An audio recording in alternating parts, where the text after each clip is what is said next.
بسم اللہ الرحمن الرحیم اللہم صلی علی سیدنا مولانا محمد وعلی آلہ وصحبہ وسلم اللہم انا نحمدک ونستعینک علی ھذا باب التکبیر فی العیدین۔ عیدین کی جو تکبیرات ہے مقدار کے حوالے سے اس کے اوپر گفتگو ہو چکی ہے پیچھے۔ جمہور کے ہاں 12 تکبیریں ہیں اور احناف کے ہاں 6 زوائد تکبیریں ہیں۔ باقی جمہور کا بھی آپس میں اختلاف تھا۔ امام شافعی رحمہ اللہ جو ہے وہ تکبیر تحریمہ کے علاوہ پہلی رکعت میں 7 زوائد کے قائل ہیں، اور باقی جو حضرات ہیں وہ تکبیر تحریمہ سمیت پہلی رکعت کے 7 تکبیروں کے قائل ہیں۔ اور موجودہ جو حرمین کے امام ہیں ان کی رائے کا استقرار یا عمل شوافع کے قول کے مطابق ہے۔ بہرحال تکبیرات کے حوالے سے تقریباً جتنی روایات ہیں سب متکلم فی ہیں۔ امام احمد رحمہ اللہ نے یہی فرمایا ہے۔ اب یہاں پہ دیکھ لیں، پہلی جو باب ہے، باب کی جو پہلی روایات ہیں یہ جمہور کے مذہب کی تائید ہے، اور مقصود مصنف بھی تائید لمذہب الجمہور ہے۔ پہلی روایت میں اصول حدیث کے حوالے سے ابن لہیعہ ہے، کمزور راوی ہے، ضعیف ہے۔ آگے عمرو بن شعیب عن ابی عن جدی کی روایت ہے، اس کا حال تو آپ نے یاد کیا ہوا ہے، ہو سکتا ہے امتحان میں بھی آ جائے۔ ما هو رأی العلماء فی سند عمرو بن شعیب عن ابیہ عن جدہ وما هو مرجع عن جدہ عین وفصل۔ سمجھ آ رہی کہ نہیں آ رہی؟ عین کے اوپر ممکن ہے شد بھی نہ ڈلی ہو، آ رہی کہ نہیں سمجھ آ رہی؟ جی، تو اس لحاظ سے آپ نے ذہن میں رکھنا ہے۔ آگے ہماری جو دلیل ہے 1153 میں، اس کے اندر عبد الرحمن ابن صوبان جو راوی ہے یہ متکلم فی ہے۔ ہم اس کی توثیق ثابت کرنے کے درپے ہیں کہ یہ متروک نہیں ہے۔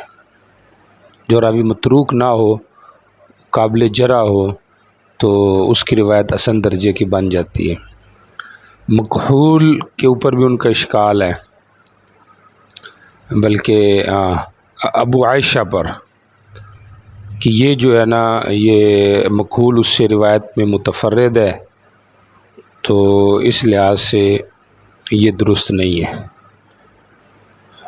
تو چونکہ ابو عائشہ مجہول راوی ہے تو اس کا جواب یہ دیا گیا ہے کہ تہذیب التہذیب وغیرہ میں اس کا مطابع مکحول کا موجود ہے، غالباً خالد نام ہے اس کا، تو لہذا مطلب سند کو کچھ نہ کچھ قوت حاصل ہوگی۔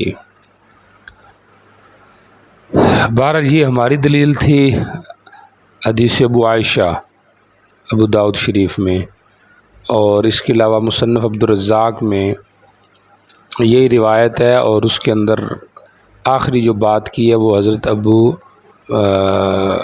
ابو مسعود رضی اللہ تعالیٰ عنہ کی ہے، عبداللہ ابن مسعود رضی اللہ تعالیٰ عنہ نے 4 تکبیروں کے حوالے سے۔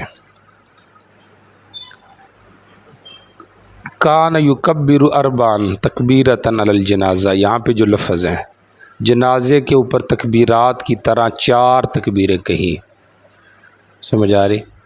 اب توجہ کرے، 4 اس طرح بنتی ہیں کہ ہر رکعت کی 4 مراد ہیں، یعنی ہر رکعت میں گویا کہ 4 تکبیریں کہی ہیں۔ تو ظاہری بات ہے اگر دوسری رکعت کی تکبیر رکوع ملاؤ ساتھ اور پہلی رکعت کی تکبیر تحریمہ ملاؤ تو 4 بن جاتی۔ جہاں پہ 6 کا ذکر ہے وہ بھی ہماری تائید ہے، مثلا کیونکہ وہاں پہ زوائد 6 کو ذکر کیا گیا۔ سمجھ آ رہی ہے؟ اور جہاں مجملاً 7 کا ذکر ہے تب بھی ہماری تائید ہوگا کہ پہلی میں 4 اور دوسری میں زائد 3، ٹھیک ہو گیا۔ 8 کا ذکر ہے تب بھی ہماری تائید ہے۔ سمجھ آ رہی کہ نہیں آ رہی؟ 9 کا اگر ہو تب بھی وہ بھی ہمارے موافق بن سکتی ہے، چونکہ پہلی کی ٹوٹل 5 ہوگی اور دوسری کی 4، یہ کتنی بن گئی ہے؟ 9 تکبیریں۔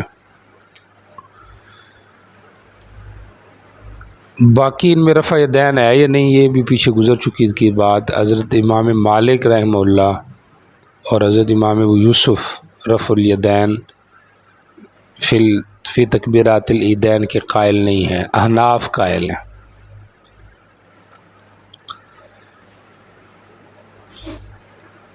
اچھا جی ٹھیک ہو گیا۔ باب التکبیر فی العیدین، پہلی روایت کو دیکھیں، حضرت عائشہ رضی اللہ عنہ کی روایت، نبی علیہ السلام تکبیر کہتے ہیں عید الفطر و ضحیٰ میں، پہلی رکعت میں 7 اور دوسری میں 5۔ جی ٹھیک ہو گیا۔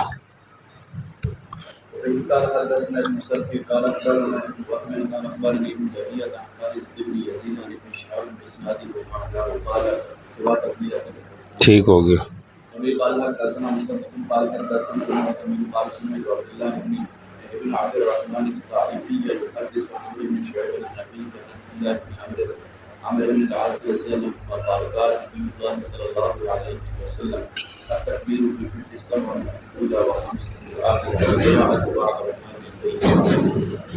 ٹھیک ہو گیا، قرات ان دونوں کے بعد ہے۔ ٹھیک ہو گیا، جمہور کا اسی پہ عمل ہے۔ جی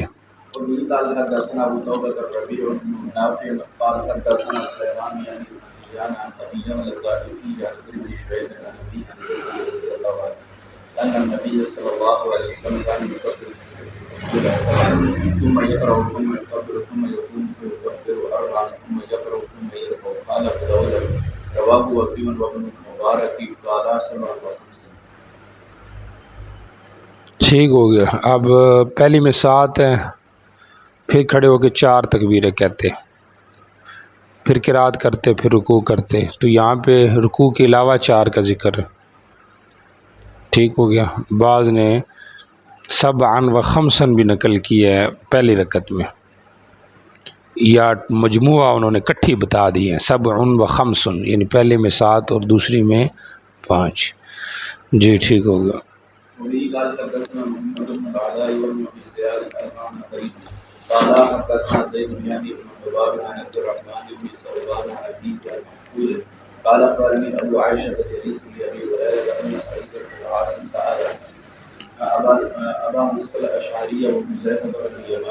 جی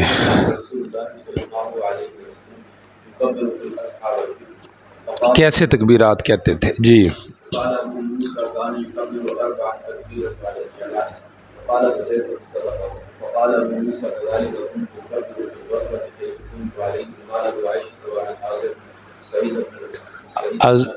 حضرت حذیفہ کہتے ہیں سچ کہا انہوں نے۔ حضرت موسیٰ کہتے ہیں کہ میں بھی اس طرح تکبیریں کہا کرتا تھا بصرہ میں جب میں ان پہ گورنر حاکم تھا۔ ابو عائشہ کہتے ہیں میں سعید ابن پاس کے پاس کیا تھا، موجود تھا سعید ابن العاص، چونکہ پیچھے ذکر ہوا ہے نا سعید ابن العاص کا، تو ابو عائشہ کہتے ہیں کہ میں وہاں موجود تھا جب انہوں نے یہ سوال کیا اور پھر آگے سے جواب ملا۔ تو بہرحال ایک روایت حذیفہ ہو گئی اور ایک روایت ابو موسیٰ اشعری ہو گئی اور ایک روایت حضرت عبداللہ ابن مسعود کی ہو گئی۔ تو یہ روایات جو ہیں یہ تائید کر رہی ہیں حنفیہ کے مذہب کی۔ جی ٹھیک ہو گیا۔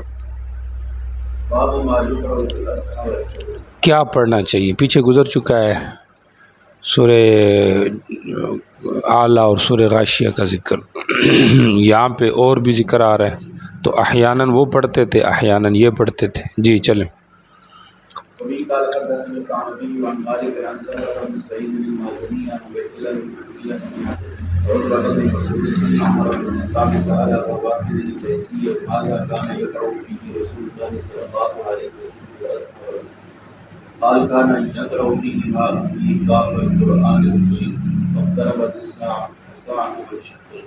جی ٹھیک ہو گیا، یعنی کبھی یہ پڑھتے کبھی وہ پڑھتے۔ جی ٹھیک ہو گیا۔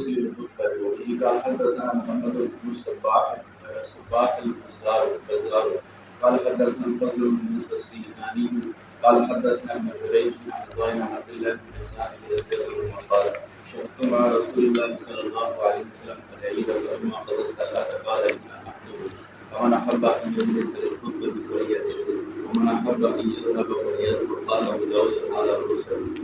چونکہ عطا ڈائریکٹ نقل کر رہا ہے نبی علیہ السلام سے، یہاں پہ شاید فضل ابن موسیٰ نے بیچ میں صحابی کا اضافہ کر دیا ہے، موصول کر دیا، حالانکہ یہ روایت مرسل ہے۔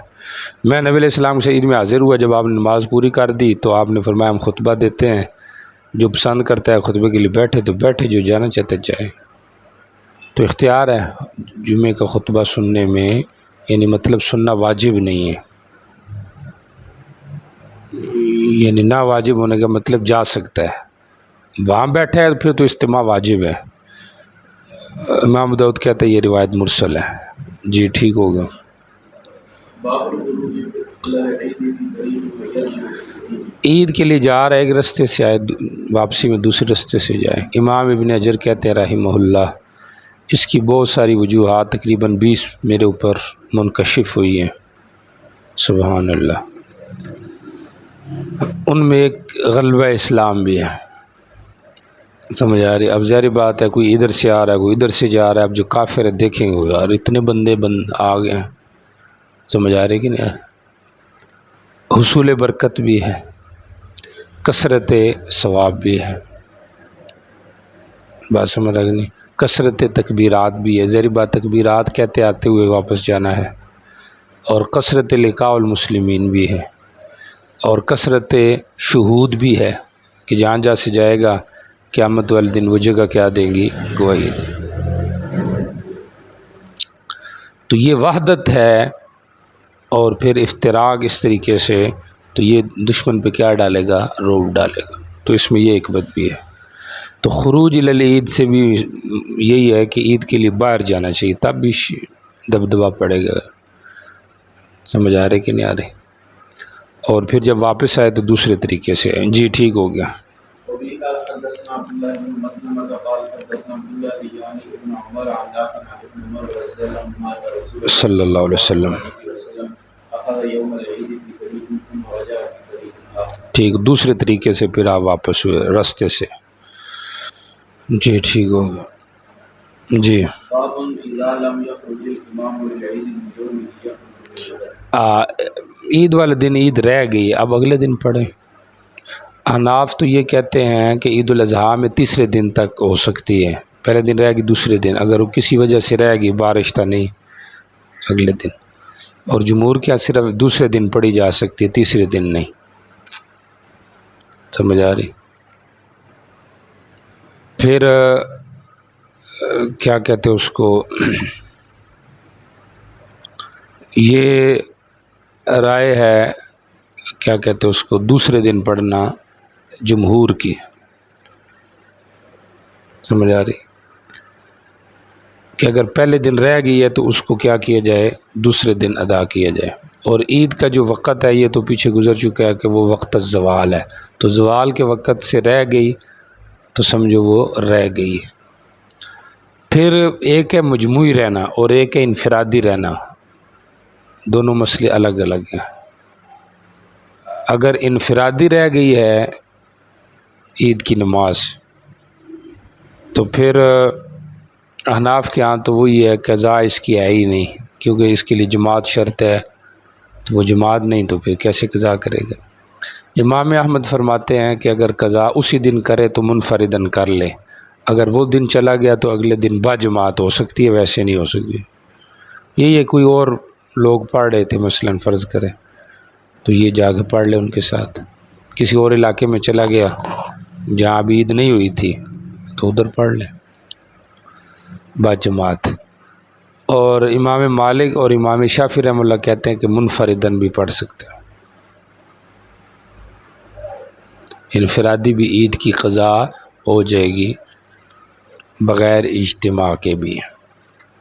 یہ تو تھا جب انفرادن عید کی نماز رہ جائے تو پھر یہ مسئلہ ہے، اور اگر امام صاحب سے رہ جائے عید کی نماز تو پھر اگلے دن قضا کا حکم ہے، مالکیہ کا اس میں اختلاف ہے، اور غالباً امام ابو یوسف بھی ایک روایت میں ان کے ساتھ ہے، سمجھ آ رہی کہ ان کے یہاں پھر عید کی قضا نہیں ہے۔ اور یہ تو پیچھے آپ نے پڑھ لیا ہے کہ عید کی نماز کا حکم کیا ہے۔ ہمارے ہاں عید کی نماز واجب تھی اور جمہور کے یہاں سنت تھی، سمجھ آ رہی، اور ظاہری بات ہے سنت کی قضا نہیں ہوتی، شاید وہ اس طرف چلے گئے، سمجھ آ رہی۔ تو عند المالک رحمہ اللہ قضا نہیں ہے، اور باقیوں کے ہاں قضا ہے اگلے دن، اور احناف کے ہاں عید الاضحیٰ میں تیسرے دن تک قضا جا سکتی۔ جی ٹھیک ہو گیا۔ وبه قال حدثنا حفص بن عمر قال حدثنا شعبة عن جعفر بن ابي وحشية عن ابي عمير بن انس عن عمومة من اصحاب النبي صلى الله عليه وسلم۔ جہالت صحابہ میں مضر نہیں ہے، گو کہ یہاں پہ وہ مجہول ہے عمومہ کون سے ہیں۔ جی ان ركبا جاءوا الى النبي صلى الله عليه وسلم يشهدون انهم راوا الهلال بالامس فامرهم ان يفطروا واذا اصبحوا ان يغدوا الى مصلاهم۔ کچھ شاہ سوار آئے نبی علیہ السلام، انہوں نے گواہی دی کہ انہوں نے چاند کل دیکھا ہے جی، آپ نے حکم دیا بھی روزے توڑ دو، آئندہ صبح اپنے عیدگاہ کی طرف آئیں، ان کو عید پڑھائیں گے۔ رؤیت ہلال جو ہے مطالع شمس کا اعتبار ہے کہ نہیں ہے، تو یہ تو ایک واضح سی بات ہے، اس میں کوئی دوسری رائے نہیں ہے۔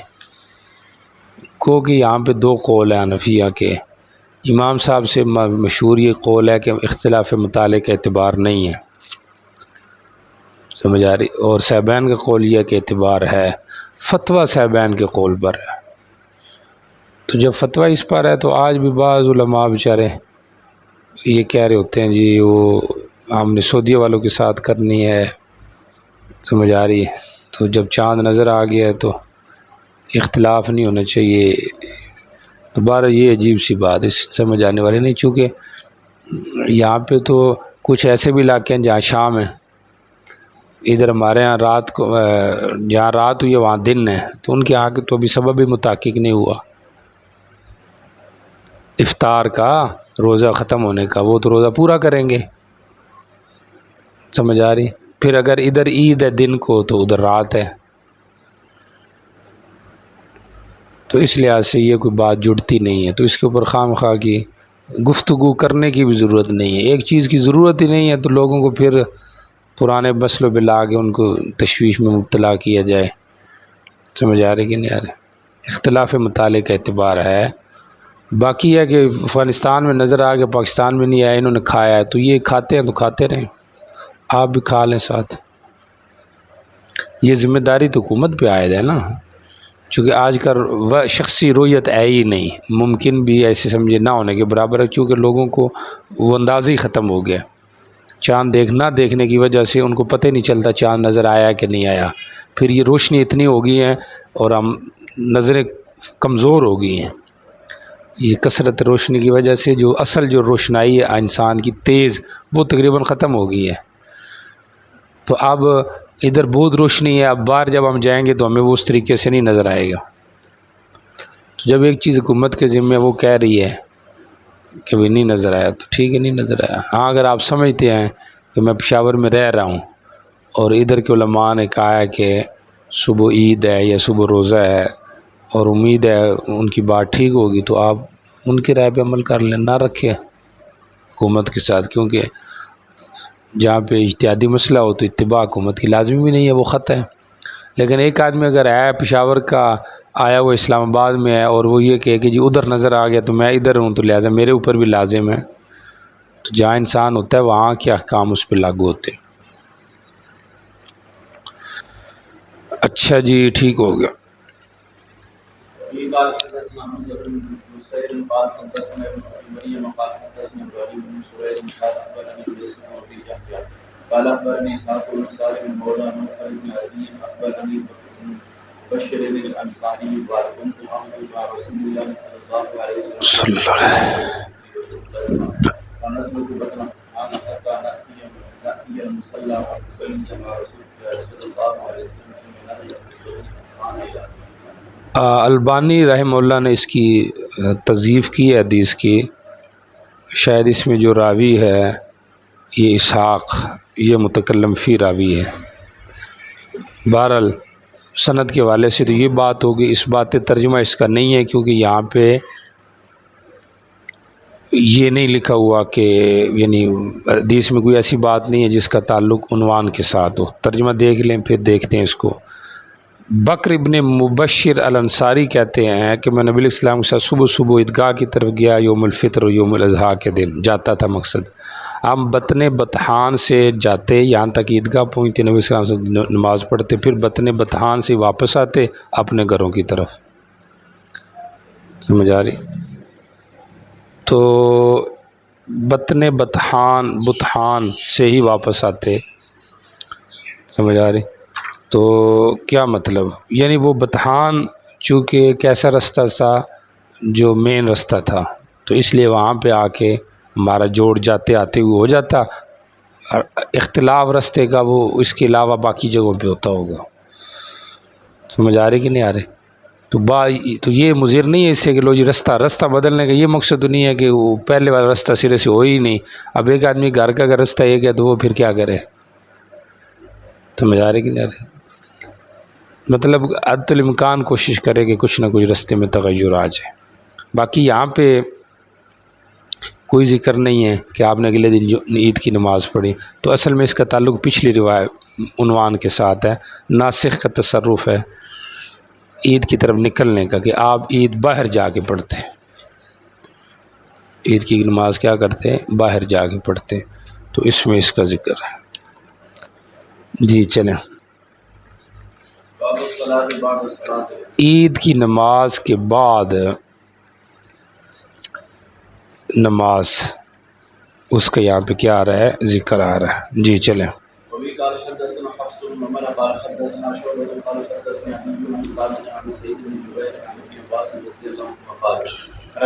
صلی اللہ علیہ وسلم۔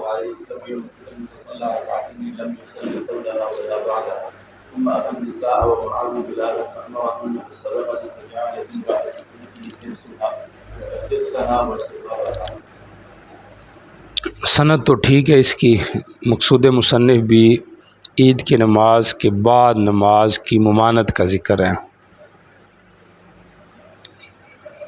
کہ عید کے بعد نماز ٹھیک نہیں۔ باقی کس حد تک ممانعت ہے وہ ابھی میں آپ کو بتا دیتا ہوں۔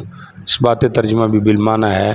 فقہ الحدیث کی طرف اگر آپ آئیں تو شوافی کا مذہب یہ ہے کہ مقتدی کو اجازت ہے، امام کو اجازت نہیں کہ عید سے پہلے یا بعد میں کوئی نماز پڑھے، اور دلیل یہ مافی الباب جو حدیث ہے، حدیث ابن عباس، کیونکہ نبی علیہ السلام کے بارے میں یہ بات آ رہی ہے تو آپ امام تھے۔ ٹھیک ہو گیا؟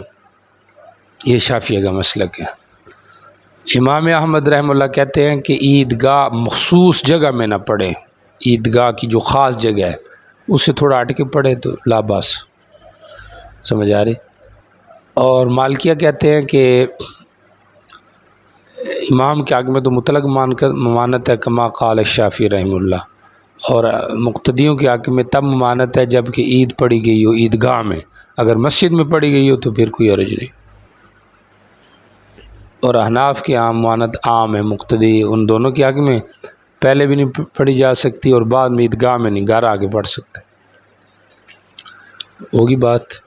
احناف کی عام ممانعت مقتدی امام دونوں کو شامل ہے کہ عیدگاہ میں پہلے تو پڑھنی ہی نہیں، بعد میں گھر میں آگے پڑھ سکتا ہے۔ اور حنابلہ کے یہاں خاص موضع صلاۃ مراد ہے ممانعت، اور شوافی کے یہاں بھی خاص موضع صلاۃ لیکن عیدگاہ، اور وہ بھی ممانعت مقتدی کے حق میں ہے، اگر عیدگاہ نہ تو پڑھ سکتا ہے، امام جو ہے وہ نہیں پڑھے گا، اس کے آگے مطلقاً ممانعت۔ شوافی کے یہاں مطلقاً ہے، چاہے صرف امام کے حق میں، مقتدی کے حق میں نہیں۔ اب بظاہر یہ جو روایت ہے آپ کسی کی بھی دلیل بنا سکتے ہیں، سمجھ آ رہی؟ کیونکہ نبی علیہ السلام کو اگر ممانعت ہے تو ہمیں ان کی اقتداء کا حکم ہے، تو مقتدی کے حق میں ممانعت ہو جائے گی۔ حضرت ابن عباس رضی اللہ تعالیٰ عنہ سے روایت ہے، نبی علیہ السلام نکلے عید الفطر کے دن فصلی رکعتین، آپ نے 2 رکعتیں نماز پڑھی، لم یصلی قبلہا ولا بعدہا، آپ نے نہ بعد میں نماز پڑھی نہ اس سے پہلے۔ ثم اتى النساء، پھر آپ عورتوں کی طرف تشریف لائے، اور آپ کے ساتھ حضرت بلال بھی تھے، فامرہن، آپ نے ان کو حکم دیا صدقے کا، فجعلت المرأة، عورتیں ڈالنے لگی، اپنی بالیوں کو اور اپنے ہاروں کو سخاب نیچے معنی لکھا ہوا ہے، لیکن امتحان میں جب آئے گا تو پھر نیچے نہیں لکھا ہوا ہوگا۔ آ رہے کہ نہیں سمجھ آ رہے؟ پھر تو پوچھا یہ جائے گا بھی ترجم الحدیث یا ما معنی السخاب، سمجھ آ رہی؟ تو آپ کے سخاب سے سحاب کی طرف جا کے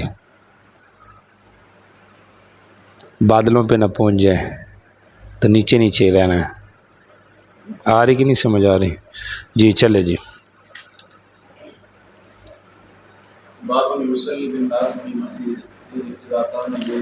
بارش ہے، عید مسجد میں پڑھنی چاہیے، عذر ہے کوئی مسئلہ نہیں، جائز ہے، عذر کی بنا اتفاقی مسئلہ ہے، چونکہ مجبوری ہو تو اتفاق تو کرنا ہی ہے نا سب نے، باہر تو پڑھ نہیں سکتے تو پھر مسجد میں پڑھنی۔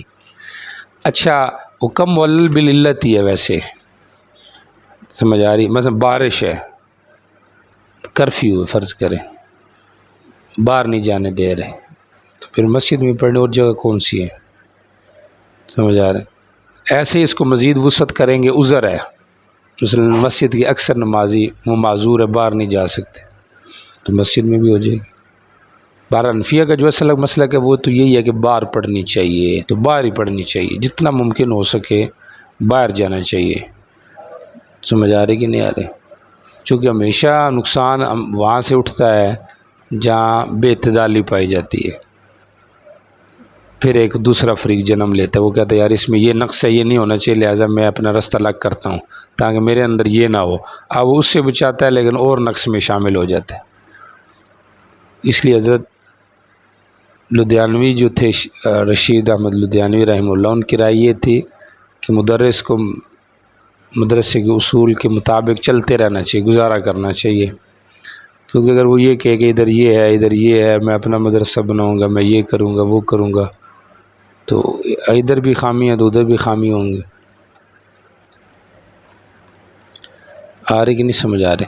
تو کچھ نہ کچھ نقص تو رہ ہی جائے گا، تو اس لیے اپنا گزارا کریں۔ بہرحال پہلے لوگ اچھے تھے، اللہ ہمیں ان جیسا بنا دے، احب الصالحین ولست منہم لعل اللہ یرزقنی صلاحا۔ اور ان کے دین کی راز یہی تھا کہ اللہ نے ان کے اندر قمار رکھا ہوا تھا، تو وہ خود جہاں پہ ہوتے سمجھے وہ ایک اپنی حیثیت رکھتے تھے، اور جس میں طاقت ہو، سمجھ آ رہی، مقناطیس ہو، تو لوہا خود اس کی طرف آتا ہے، کھینچ لیتا ہے نا۔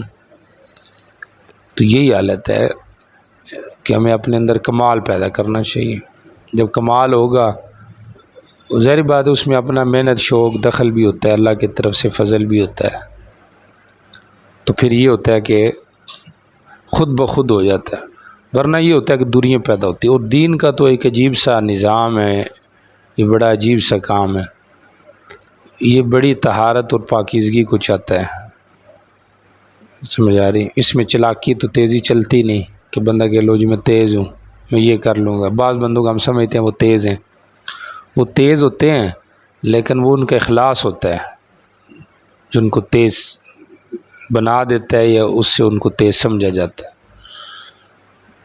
سمجھ آ رہی کہ نہیں آ رہی؟ اور ان کا ایک ذہن ہوتا ہے، آ رہی کہ نہیں؟ تو جس کی وجہ سے وہ ترقی کر جاتے ہیں۔ تو بہرحال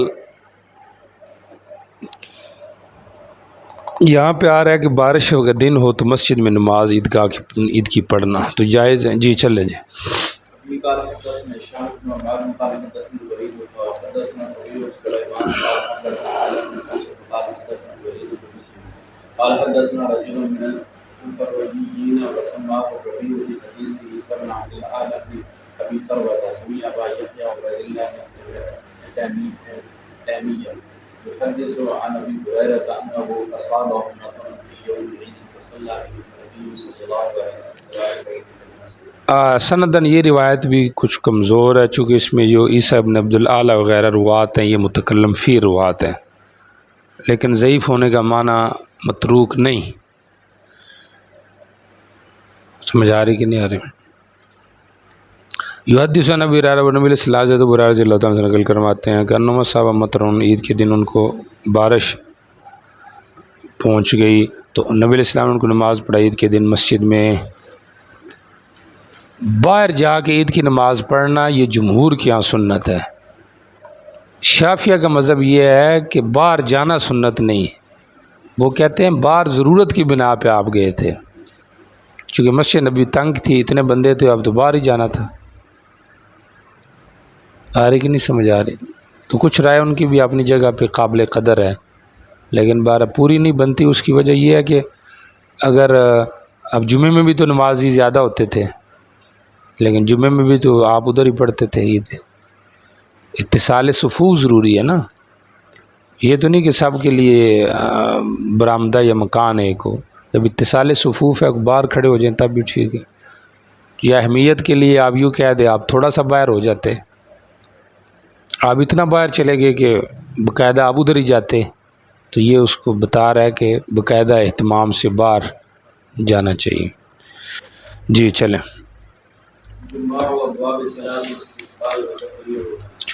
صلاۃ استسقاء، چونکہ پیچھے جمعہ کا بیان تھا، وہ بھی صلوات مخصوصہ سے تھا، یہ استسقاء بھی۔ ابتدائی چند باتیں دیکھیں ذرا، ماقبل سے ربط ہو گیا۔ لغوی معنی استسقاء کا سقیہ سے ہے، استسقاء من السقیہ، سقیہ کہتے ہیں بارش کو، اور اصطلاحی تعریف طلب السقیہ من اللہ، اللہ سے بارش کو طلب کرنا۔ صلاۃ استسقاء کی مشروعیت کا سن ہے 6 ہجری، 6 ہجری میں یہ نماز پڑھی گئی۔ باقی حکم استسقاء کیا ہے؟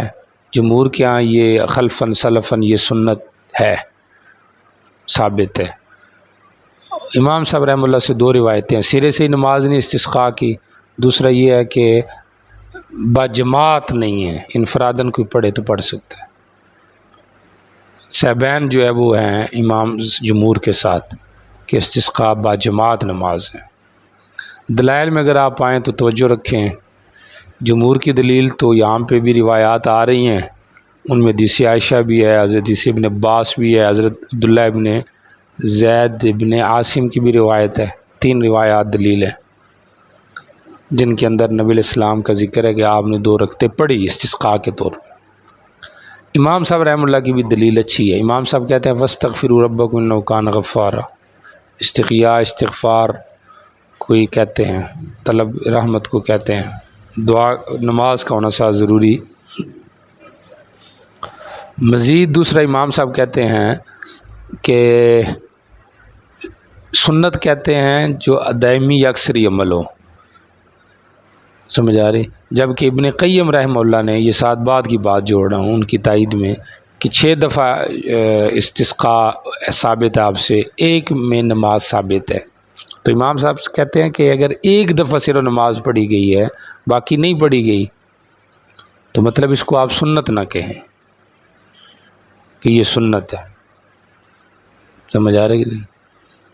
تو ہاں یہ ہے کہ اگر پڑھی جائے تو پڑھی جا سکتی ہے، لیکن سنت نہ کہیں کہ یہ کرنا ہی ایسے ہے، بلکہ نیچے حاشیے میں حضرت نے لکھا رحمہ اللہ نے کہ استسقاء کے 3 درجے ہیں، 1 درجہ صرف دعا ہے، 1 درجہ جمعے کی نماز کے ساتھ دعا ہے، اور 1 درجہ باقاعدہ مستقل دعا ہے۔ تو جمہور آخری درجے کے قائل ہیں، امام صاحب کہتے ہیں اصل اس کی حقیقت تو پہلے درجے کی ہے یا دوسرے درجے کی ہے، تیسرا درجہ جو آپ اس کو اولاً بنا کے پیش کر رہے ہیں یہ گویا کہ اس کا تیسرا درجہ۔ بارہ فتویٰ صاحبین اور جمہور کے قول پر یہ ہے کہ استسقاء کے لیے باہر جانا ثابت ہے، سنت اس کو کہیں گے۔ اور باقی اس کا ٹائم بھی وہی ہے جو عید کا ٹائم ہے، یعنی زوال تک اس کا ٹائم ہے۔ خطبہ ہے کہ نہیں اس میں؟ تو ظاہر بات جن کی نماز ہے ان میں خطبہ بھی، امام صاحب کی نماز نہیں تو خطبہ بھی نہیں۔ تحویل ردا کی طرف آئیں تو صاحبین کیا تحویل جمہور کیا ہے، امام صاحب کیا چونکہ نماز ہی نہیں تو تحویل ردا بھی نہیں، دعا کرنی، دعا جس وقت بھی آپ کر لیں۔ ٹھیک ہو گیا، یہ مسلک ہے یہ تو ہو گیا مسائل جو ضروری تھے استسقاء کے حوالے سے کہ بارش طلب کرنا، مطلب اجتماعی اللہ تعالیٰ سے کیا کرنا، دعا کرنا، تو یہ ثابت ہے۔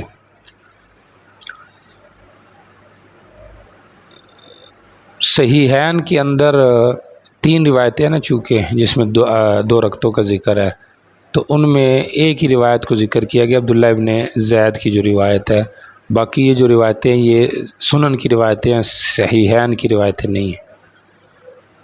سمجھ آ رہی کہ نہیں آ رہی؟ باقی بالوسیلہ دعا بھی استسقاء میں جائز ہے، سمجھ آ رہی؟ وسیلے کے تو ہم قائل ہیں، اس کے منکر نہیں ہیں، اور وسیلہ یہی ہوتا ہے کہ کسی کے واسطے سے مانگنا، یعنی کسی سے یہ کہنا کہ بھئی آپ ہمارے لیے اللہ سے دعا کریں، تو خود بھی اس کے ساتھ بندہ شریک ہو جائے اور اہتمام سے الگ مستقل دعا کی جائے تب بھی جائز ہے۔ انا کنا نتوسل الیک، سمجھ آ رہے کہ نہیں آ رہے؟ اور بعم نبی کا موجود ہے، تو یہ وسیلہ ہے، تو وسیلہ بالذوات الفاضلہ جائز ہے، سمجھ آ رہی کہ نہیں آ رہی؟ اس میں کوئی ممانعت نہیں ہے، لیکن وہ زندہ شخصیت ہو، تو اگر ذات فاضلہ دنیا سے جا چکا ہے تو پھر اس کا وسیلہ دینا تو یہ مختلف ہی مسئلہ ہے۔ شرک اس کو نہیں کہا جا سکتا جب تک کہ عقیدہ شرکیہ نہ ہو، یہ نہیں کہ کوئی بندہ یہ کہہ رہا ہے یا اللہ آپ کو نبی کا واسطہ ہے آپ یہ کر دو تو آپ کو لو جی آپ مشرک ہو گئے، اس کے لیے عقیدہ ضروری ہے شرک کا ہونا، کیونکہ یہ جو اس کا قول ہے اس میں تعویل ممکن ہے۔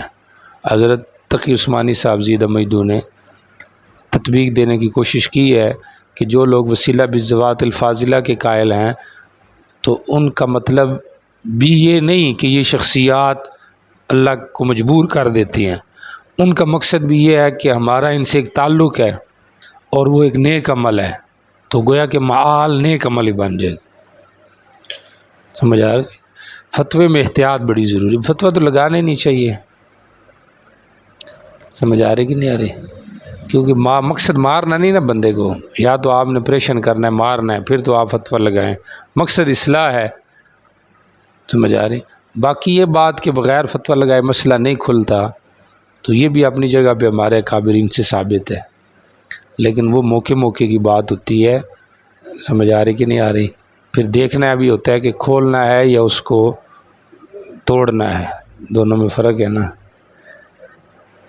تو یہ نہ ہو کہ آپ جائیں اور آپ پہلے دن جا کے مسئلہ کھولیں اور آپ کہیں کہ جب تک فریق مخالف کا نام نہ لیا جائے تو مسئلہ نہیں کھولتا، سمجھ آ رہی کہ نہیں آ رہی؟ تو آپ نے مسئلہ نہیں کھولنا، یہ مہربانی کرنی، مسئلہ کھولیں لیکن پہلے محنت کریں پھر مسئلہ کھولیں تاکہ آپ کی بات کی بھی قدر ہو۔ اب میں جاؤں ادھر باہر میں جا کے کہوں کہ لو جی ایسے ہونا، میری بات کی کیا قدر ہے؟ بندہ ایک اپنی شخصیت بنائے، محنت کرے، اس نہج پہ لے کے آئے کہ وہ مسئلہ کھولے تو لوگ اس کو مانے بھی صحیح، سمجھ آ رہی کہ نہیں؟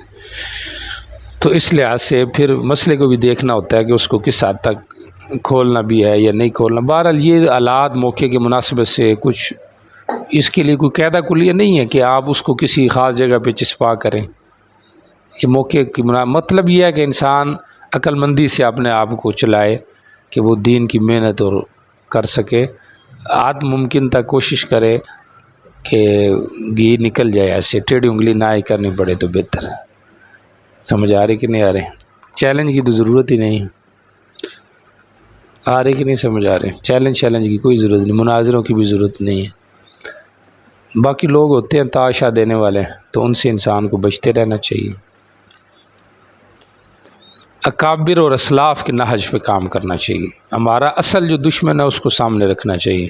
ہمارا سب سے بڑا دشمن اس وقت یہود ہے، اس کے بعد ہمارا نصارہ دشمن ہے، اس کے بعد جو ہیں وہ باقی جو غیر مسلم ہیں وہ ہیں، پھر اس سے نیچے آ جائیں تو شیعہ ہیں، پھر آ جائیں تو مبتدین ہیں، تو یہ ہمارے مخالف ہیں، تو ان کے لیے انسان کو محنت کرتے رہنا چاہیے۔ باقی اخلاص ضروری ہے، ضد جب بھی آئے گی مسئلہ ٹھیک بھی ہوگا تو وہ ساری محنت ضائع چلی جائے گی۔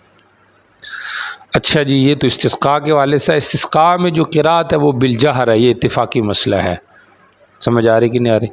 استسقاء میں خطبہ بھی ہے کہ نہیں؟ تو ظاہری بات ہے جو لوگ جماعت کے قائل ہیں وہ خطبے بھی قائل ہیں، باقی تحویل ردا میں اگر چادر جو ہے وہ ہے مربع شکل کی، پھر تو نیچے کی سائڈ اوپر، اوپر کی نیچے ہو سکتی ہے، جیسے رومال کی صورت ہوتی ہے مربع شکل۔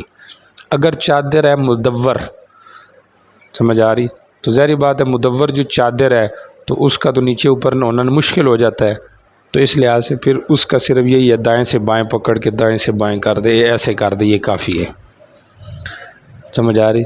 اور اگر جبہ چگا پہنا ہوا ہے تو پھر اس کا اندر باہر زیارہ بتانا کر دے، بتانا زیارہ کر دے، مثلا یہ جبہ پہنا ہوا ہے تو جبے کو ایسے کر کے تو پھر اس کو ایسے اپنے اوپر ڈال لیں، یعنی اندر کا باہر آ جائے۔ یہ تفاعلاً ہوتا ہے، مقصد یہ ہے کہ جیسے ہم نے ایسے کیا تو اللہ ہماری حالت بھی بدل دے، اللہ کرے ہماری بھی حالت بدل جائے جی۔ اللہ ہمیں دین کے ساتھ وابستہ رکھے، دنیا کے فضولیات سے اللہ ہمیں بچائے، ہماری جو جوانی ہے، ہمارا جو وقت ہے، وہ اللہ دین کے شعبے کے ساتھ ہی قائم و دائم رکھے، کیونکہ کھانا پینا تو وہ ملتے ہی رہنا ہے، اور دنیا کے کام ویسے بھی مشکل ہے کہ آدمی دکان پہ جاتا ہے ساری دن بیچارہ دکان پہ رہتا ہے، اب اس نے ٹھیک ہے رزق کھانا ہے تو ایک بیٹھے بیٹھے رزق کھائے تو وہ بہتر نہیں ہے۔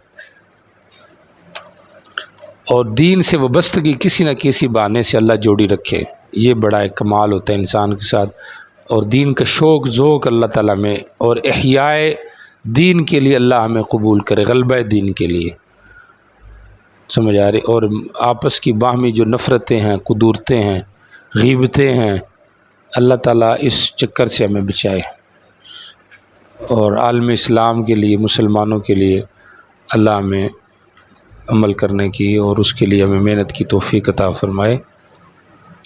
اچھا جی دیکھیں ذرا، آمین، ہوگی یہ والی ساری بات قلب ردا والی۔ پہلی روایت میں دیکھیں ان عباد بن تمیم عن امی سے مراد عبداللہ ابن زید ہی ہیں، نبی علیہ السلام نکلے لوگوں کے ساتھ، میرا بھی نہیں پڑھا آپ نے حدیث، جی پڑھیں جی۔ قال حدثنا احمد بن محمد بن صالح بن موسى قال حدثنا الرزاق قال حدثنا معمر بن الزهري عن عباد بن تميم عن عمه يسير عن رسول الله صلى الله عليه وسلم قال الناس يستسقي فصلى بهم ركعتين جهر بالقراءة فيهما وقال رداء ورفع يديه فدعا واستقبل القبلة۔ دو رکعتیں پڑھائی، قرات اونچی آواز سے کی، تحویل ردا کی، ہاتھ اٹھائے اور دعا کی، استسقاء کی اور اللہ سے تو رفع دین دعا کے لیے ثابت ہے۔ چلو باقی موجودہ علماء کا کوئی اعتبار نہیں ہے، سمجھ آ رہی کہ نہیں آ رہی، آپ کے فلاں عالم کی تحقیق ہے، فلاں نے یہ لکھا، فلاں نے یہ لکھا، ٹھیک ہے، اگر کسی کی تحقیق اسلاف کے برابر ہے، صحابہ تابعین فقہاء اور ان کے جو ماننے والے ہیں تو آمنا صدقنا، اور اگر نہیں ہے تو قدر لازمی کرنی چاہیے، لیکن ہمیشہ کم از کم 8ویں صدی سے پہلے کے علماء کو سامنے رکھنا چاہیے، 10ویں صدی کے علماء سے پہلے، سمجھ آ رہی کہ نہیں آ رہی، اور احتیاط کے قول کو لینا چاہیے۔ جس مسلک میں فقہاء کے اختلاف ہے یہ ذہن میں رکھیں، یا ان کے مقلدین شارحین کا اختلاف ہے، اس میں خاموشی اختیار کر لیں، اس میں ایسی تسلب نہ پیدا کرے سختی کہ جس سے امت کو نقصان اٹھانا پڑے، وہ اٹھانا پڑتا ہے، اس کو آپ کو خود بھی اٹھانا پڑے گا اس میں، کیونکہ وسعت ہے، ورنہ یہ کہیں گے آپ کے دین اللہ نے ایسے لوگوں کے ذمہ لگایا ہے جو نعوذ باللہ خود گمراہ تھے، یا پھر کیا کتنی تعویلیں کرے، اور اس کا نتیجہ ہم خود دیکھ رہے اپنی آنکھوں سے، پیچھے بھی آپ کو ایک دو واقعے سنائے ہیں، سمجھ آ رہی ہے نہیں آ رہی، ابھی اس دور میں ایسے لوگ پیدا ہو رہے ہیں، وہ پھر ان کے یہاں کوئی بھی معاف نہیں ہے، سب رگڑے جاتے ہیں۔ جی چلیں۔ وبه قال حدثنا ابن سليمان بن داود قال قال اخبرني ابن ابي زيد بن يونس بن شهاب قال اخبرنا عباد بن تميم قال صلی اللہ علیہ وسلم خرج رسول الله صلى الله عليه وسلم يوما يستسقي فأول إلى الناس ذكر الرحمن قال سليمان بن داود واستقبل القبلة وأكمل رداءه ثم صلى ركعتين قال وقرأ فيهما فزاد بالمصلي يريد ترجمہ تو آسان ہے، نبی علیہ السلام نکلے ایک دن، آپ بارش کی دعا مانگنے لگے اور آپ نے لوگوں کی طرف اپنی پیٹھ دے دی، تحویل کیا، اللہ سے دعا کر رہے تھے، تو دوران دعا یہ کب ہے، طلب سقیہ کب ہے، اس میں بھی تھوڑا سا اختلاف ہے۔ آگے یہ بات آئے گی. ہمارے ہاں خطبے تو ہیں ہی ہیں نا دو. ہمارے ہاں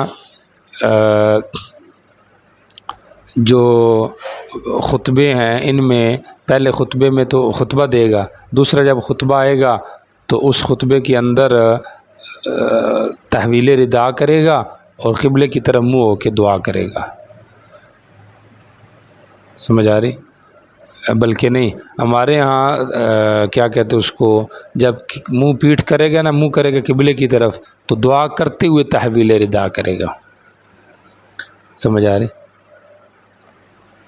اور شوافی کے یہاں یہ ہے کہ دوسرے خطبے کے دوران تحویل ردا کرے گا. سمجھ آ رہی؟ تو ہمارے ہاں تحویل ردا مستقبلا الی القبلہ ہے، اور شوافی کے یہاں مستقبلا الی الناس ہے تحویل ردا، اور ان کے خطبے کے اندر ہے، ہمارے خطبے کے بعد. جی ٹھیک ہو گیا. دیکھیں ذرا یہ آگے بھی روایت آ رہا ہے ترجمہ. جی وبه قال حدثنا محمد بن عوف قال قرأت في كتاب عمرو بن الحارث عن التمسي عن عبد الله بن سالم عن شبيبه چلتے جائیں چلتے جائیں. مسلم بهذا الحديث بإسناده لم يذكر السلام قال وحول رداءه فجعله عطافه الأيمن اطاف طرف کو کہتے ہیں، دائیں طرف، جی بائیں کندھے پر. وجعل عطافه الأيسر على عاتقه الأيمن ثم جعلنا. جی ٹھیک ہو گیا. قال حدثنا حجاج بن سعيد قال حدثنا عبد العزيز عن عمارة بن حسية عن عباد بن تميم عن عبد الله بن زيد رضي الله عنه قال استسقى رسول الله صلى الله عليه وسلم وعليه وسلم فأراد رسول الله صلى الله عليه وسلم بأسفلها فيجعله أعلاها فلما ثقلت قلبها على عاتقه. جی نبی علیہ الصلوۃ والسلام نے بارش طلب کی اللہ تعالیٰ سے، اور اس کے بعد آپ کے اوپر ایک چادر تھی کالے کلر کی. نبی علیہ السلام نے ارادہ کیا کہ اس کے اسفل کو لے، تو فیجعل اعلی، آپ نے اس کو اوپر کر دیا. جب یہ آپ پہ مشکل ہوا تو آپ نے اس کے کندھے پر الٹ دیا، یعنی ارادہ یہ کیا نیچے والے کو اوپر کریں، لیکن جب نہ ہو سکا تو صرف اوپر والی جو جانبیں تھی وہ مدور چادر تھی تو اس کو صرف اوپر والی جانب بدل دی. جی ہے کسی کے پاس ٹوٹے ہوئے؟ قال حدثنا عبد الله بن مسلمة قال حدثنا سليمان بن بن بلال عن يحيى عن ابي بكر بن عن عباد بن تميم ان عبد الله بن ابي زيد رضي الله عنه اخبر رسول الله صلى الله عليه وسلم قال رسول الله يستسقي وانه لما اراد ان يدعو استقبل القبلة ثم قبل. جی جی. وبه قال حدثني خالد بن مالك عن عبد الله بن ابي بكر انه سمع عباد بن تميم يقول سمعت عبد الله بن زيد بن مالك يقول خرج رسول الله صلی اللہ علیہ وسلم الى المصلى فاستسقى. اچھا جی، یہ پچھلی جو روایت تھی نا، لما اراد ان يدعو، جب آپ نے ارادہ کیا کہ دعا کریں تو آپ نے منہ قبلے کی طرف کیا. ثم حول رداءه، پھر اس کے بعد آپ نے تحویل ردا کی. بات سمجھ آ رہی؟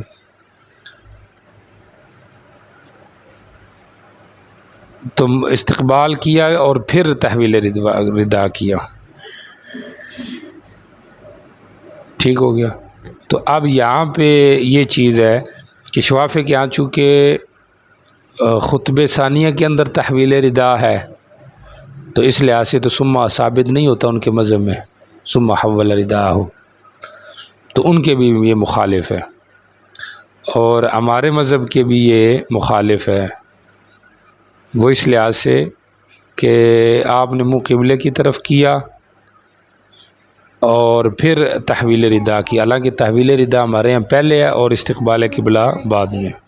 جی چلیں.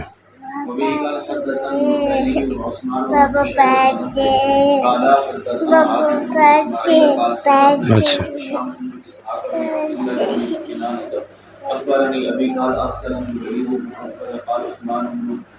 وكان امير المدينه لابن عباس اسالوه عن صلاه رسول الله صلى الله عليه وسلم في الاستسقاء فقال خرج رسول الله صلى الله عليه وسلم متوجها حتى اتى المصلى زاد عثمان فرقي على المنبر ثم دخل فلم يكتب خطبكم هذه ولكن لم يزل في الدعاء والتزرع والتكبير ثم صلى عليه كما يصلي في وقال ابو داود والاخبار بالبخاري والصواب. مجھے بھیجا ولید بن عتبہ نے کہ عثمان نے یہ لفظ بولے ہیں بن عقبہ، اور امیر المدینہ تھا حضرت ابن عباس کی طرف کہ میں ان سے پوچھوں نبی علیہ السلام کی نماز استسقاء کے بارے میں. انہوں نے کہا نبی علیہ السلام نکلے متبذلاً، عام حالت میں عاجزی اور تضرع کے ساتھ یہاں تک عیدگاہ پہنچے، پھر ممبر پر چڑھے. یہ ممبر استسقاء کے لیے نکالنا یہ بھی غیر مشروع ہے، سمجھ آ رہی؟ چونکہ یہاں تک تقریر تو کرنی نہیں ہے نا، سمجھ آ رہی؟ تو آگے جو روایت آ رہی ہے کہ حضرت عائشہ کی، اس کے اندر بھی ممبر کا ذکر ہے. تو ابن قیم نے بھی کہا ہے کہ یہ عجیب سی بات ہے، اس میں کچھ نہ کوئی گڑبڑ ہے. تو بہرحال اس حدیث کے اوپر بھی غرابت کا حکم ہے جس کے اندر ممبر کا ذکر ہے. تمہارے اس خطبے کی طرح آپ نے خطبہ نہیں دیا، تو مطلب وہ جو خطبہ انہوں نے دیا تھا ہمیشہ آپ دعا اور تضرع اور تکبیر میں رہے، پھر 2 رکعتیں پڑھی جس عید کی نماز میں پڑھی جاتی ہیں. کما یصلی فی العید سے استدلال کیا ہے شوافی نے اور حنابلہ نے کہ اس میں رفع دین ہے، عید میں رفع دین ہے نا، تو ادھر بھی رفع دین. جی چلیں ہی پڑھ لیں. استسقاء میں ہاتھ اٹھا کے نبی علیہ السلام نے مبالغے کے ساتھ ہاتھ اٹھا کے دعا کی ہے. جی ٹھیک ہو گیا. اچھا جی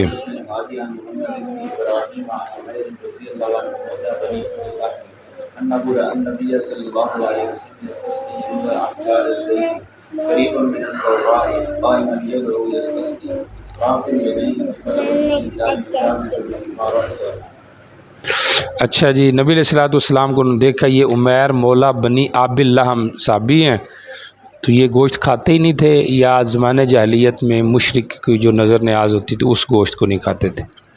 حجار زید کے بعد آپ دعا مانگ رہے تھے جو زورا کے قریب تھا، ہاتھ اٹھا کر قبلہ وجی اپنے چہرے سے اوپر یا اس کی طرف، اپنے چہرے کی طرف آپ نے ہاتھ اٹھائے ہوئے تھے اونچے، اپنے سر کو نہیں تجاوز کیا ہوا تھا. جی ٹھیک ہو گیا.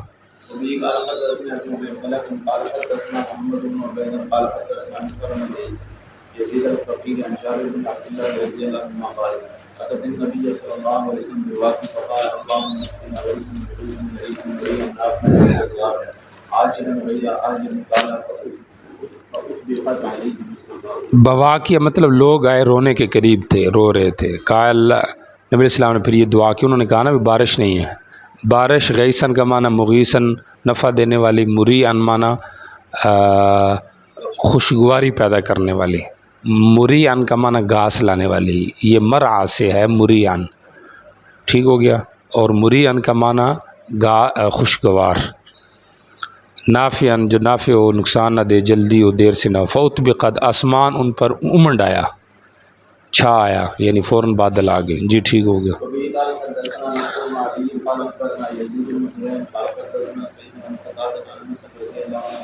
صلی اللہ علیہ وسلم.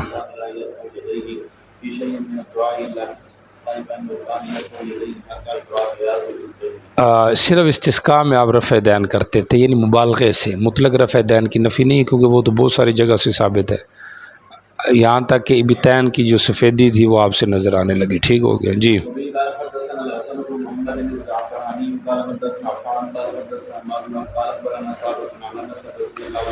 صلی اللہ علیہ وسلم.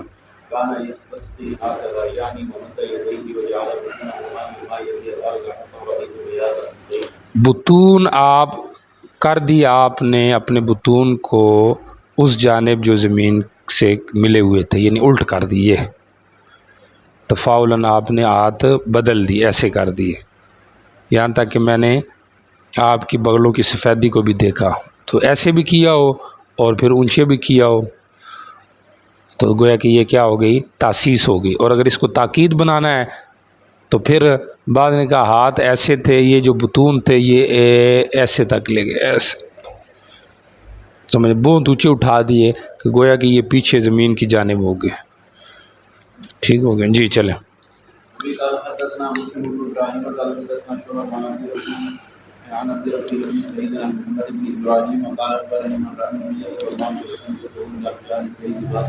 ہتھیلیے کھول کر سمجھ آ رہے؟ ہاتھ ایسے نہیں کر کے دعا کرنی چاہیے، کھول کے کرنی چاہیے. جی چلیں. وبه قال حدثنا هارون بن سعيد بن الأيلي قال حدثنا خالد بن النزار قال حدثنا القاسم بن محمد عن يونس عن هشام بن عروة عن أبيه عن عائشة رضي الله عنها قالت شكرنا رسول الله نبی علیہ السلام کی شفاعت کی. جی بارش کی قحط کی رکنے کی.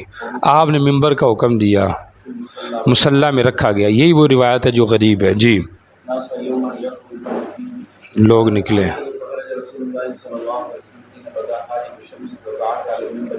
جس وقت حاجب الشخص، حاجب تو ویسے تو رکاوٹ کو بھی کہتے ہیں، تو وہ ظاہر ہو گیا، یعنی مطلب نکل آئی، سورج نکل آیا. جی پردے کو بھی کہتے ہیں. جی بارش کا رک جانا، استخار. جی اپنے تمہارے اس وقت سے، یعنی اب تک بارش نہیں آئی. جی اللہ نے وعدہ کیا ہے کہ تمہاری دعاؤں کو کیا کرے گا؟ قبول کرے گا. اللہ کرے یہ ہمارا یقین پیدا ہو جائے. یقین، ایمان اور یقین میں فرق ہوتا ہے نا، سمجھ آ رہی؟ ایمان تو تصدیق کو کہتے ہیں اور یقین کہتے ہیں اس کی عملی مشق کو. سمجھ آ رہی؟ جی چلیں. تمہارا ایمان تو اللہ دعا قبول کرتا ہے، لیکن یقین یہ ہو کہ انسان پھر اس نظریے سے چلے بھی، مانگے بھی اور سمجھے کہ بھائی ایسے ہوگا، تو یہ یقین. جی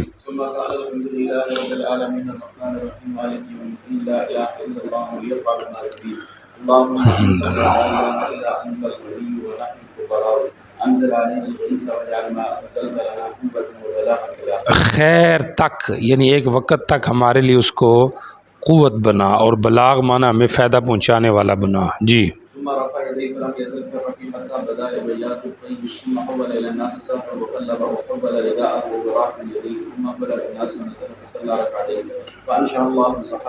بادل پیدا کر دیا، فراد گرجنے لگے وہ. جی چمکنے لگے، یعنی ان کی بجلی. جی مسجد میں آپ نہیں آئے واپس، یہاں تک کہ وادیاں بہنے لگ گئی. جی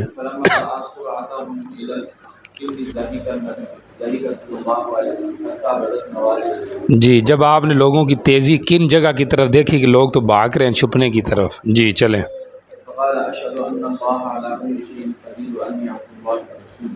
جی اہل مدینہ جی ملک یوم الدین پڑھتے ہیں، اور یہ حدیث ان کی حدیث غریب ہونا بھی تو حجت ہو سکتا ہے نا. یہ تو نہیں کہ حدیث غریب ہے ضعیف ہے تو حجت نہیں، حجت بن سکتی ہے. جی بلاغن کا معنی اپنے مقصد تک پہنچانے والا. جی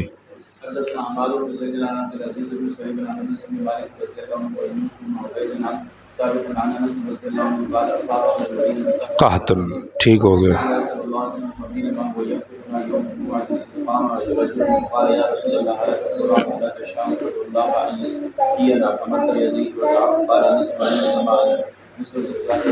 صاف شیشے کی طرح ہو گیا تھا. فحاجت ریحٌ، تو اچانک ہوا کیا ہوئی؟ آ گئی. جی پھر اس نے بادل لائے، اکٹھے ہو گئے.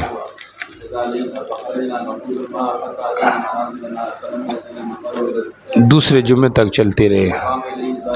وہی آدمی یا اور آدمی کھڑا ہوا. جی گھر گر گئے. اللہ سے دعا کیجیے کہ اس کو روک دے.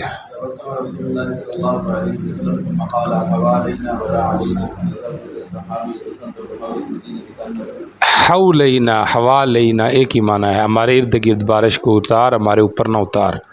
تو یتصدع، چھٹنے لگے بادل مدینہ کے ارد گرد، گویا کہ وہ تاج ہے.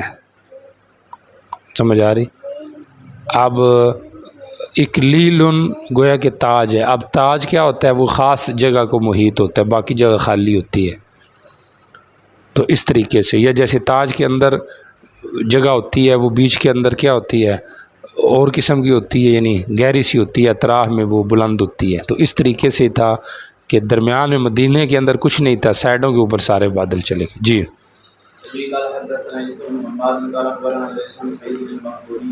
عن شريك بن عبد الله بن ابي نمير عن انس رضي الله عنه سمع حديث قال فرفع رسول الله صلى الله عليه وسلم يديه بالحذاء چہرے کے مقابل. ٹھیک ہو گیا.